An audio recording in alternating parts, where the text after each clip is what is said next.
અમદાવાદના એક વિસ્તારમાં આવેલા શાંતિનિકેતન બંગલામાં રવિવારની સવાર થોડી અલગ હતી. વિનય અને તેની પત્ની રીટા આજે બહુ ખુશ હતા. તેમનો દીકરો આર્યન અમેરિકાથી 5 વર્ષ પછી પાછો આવી રહ્યો હતો.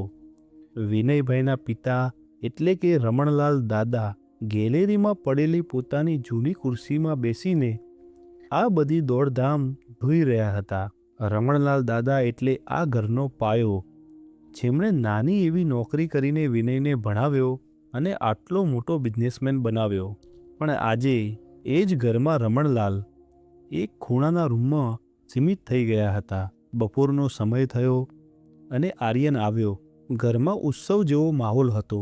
વિનય અને રીટાએ આર્યન માટે મોંઘી વાનગીઓ બનાવી હતી. આર્યન સૌને મળ્યો, ગિફ્ટ્સ આપી, પણ દાદા પાસે જઈને માત્ર બોલ્યો, "કેમ છો દાદા?"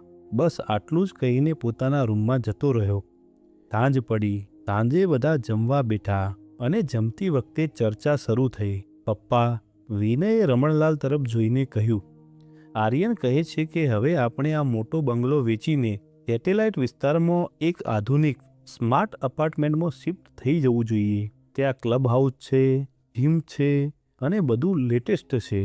આ સાંભળીને રમણલાલના હાથમાં રહેલો રોટલીનો ટુકડો થંભી ગયો. "પણ વિનય, આ ઘર તો જૂના વખતનું છે. અહીં આપણી 3 પેઢી રહી છે. આ આંગણું, આ તુલસીનો ક્યારો. પપ્પા, તમે જૂની વાતો પકડી રાખશો તો દુનિયા આગળ નીકળી જશે."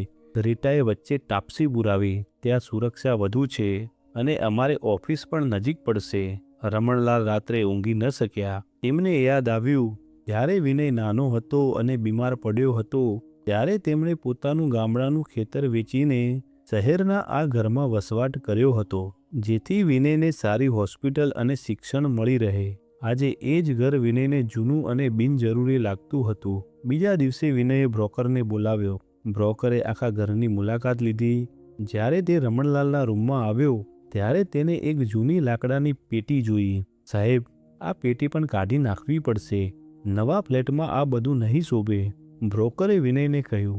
વિનયે હા પાડી. પણ આર્યન, જે અત્યાર સુધી મોર્ડન બની ગયો હતો, તેણે એ પેટી ખોલી. પેટીમાં જૂની ડાયરીઓ, વિનયના બાળપણના રમકડા અને કેટલાક જૂના પત્રો હતા. આર્યન એક પત્ર વાંચવા લાગ્યો. તે પત્ર વિનયે જ્યારે તે હોસ્ટેલમાં હતો ત્યારે દાદાને લખ્યો હતો.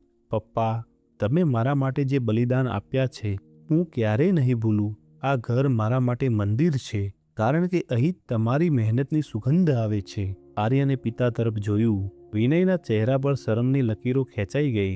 તેણે પોતાના જ હાથે લખેલા શબ્દો આજે તેને અરીસો બતાવી રહ્યા હતા. એ જ સાંજે વિનયના કેટલાક મિત્રો આવ્યા હતા. બધા સ્ટેટસ અને પ્રોપર્ટીની વાતો કરતા હતા. એક મિત્રે પૂછ્યું, "વિનય, તારા પિતા હવે તો બહુ વૃદ્ધ થઈ ગયા છે. તમે એમને સિનિયર સિટીઝન હોમમાં કેમ નથી મોકલતા? ત્યાં એમને સરખી ઉંમરના મિત્રો મળશે અને તમે પણ ફ્રી થઈ જશો." આ સાંભળીને રમણલાલની આંખોમાં આંસુ આવી ગયા. તેમને લાગ્યું કે કદાચ તેઓ હવે આ પરિવાર પર બોજ છે.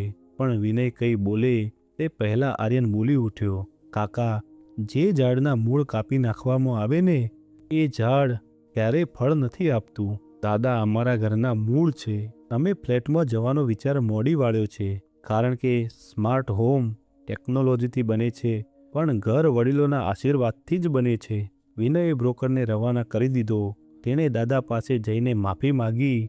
એ રાત્રે આખા પરિવારે ઓટલા પર બેસીને દાદાની જૂની વાર્તાઓ સાંભળી.